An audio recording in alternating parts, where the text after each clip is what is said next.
pense que nous allons assister à un ensemble de mécanismes qui sont très classiques dans l'histoire, qui ont été observés régulièrement quand un grand système fédérateur humain est en train de commencer à se disloquer. C'est-à-dire, ça se passe toujours plus ou moins en 3 temps. Il y a un premier temps qui est l'entrée du système dans une crise potentiellement fatale. C'est-à-dire, ce n'est pas une crise habituelle, conjoncturelle, c'est une crise structurelle où tout simplement le système a touché ses limites. Donc maintenant, on sait que tôt ou tard, il va s'écrouler.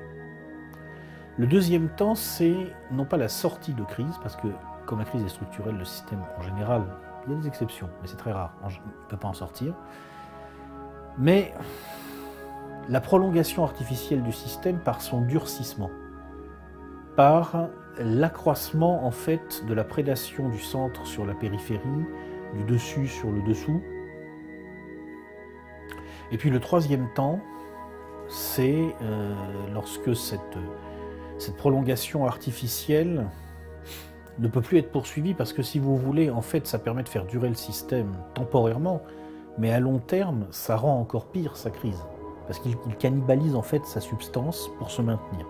J'ai fait un scénario qui est un scénario central, mais je ne dis pas du tout c'est ça qui va se dérouler, ça je ne sais pas. Je dis, si tout se passe suivant la ligne de plus grande pente de l'histoire, ça va logiquement suivre cette ligne-là. Mais je suis ni pessimiste ni optimiste. J'essaye d'être logique. Où la République française retrouve une substance, ou en quelque sorte, par un changement radical de ses classes dirigeantes, elle redevient à proprement parler une République française. Et je pense que ça commence à devenir possible en 2017, il faut que ça arrive en 2022 ou plus tard. Après, ça sera fini.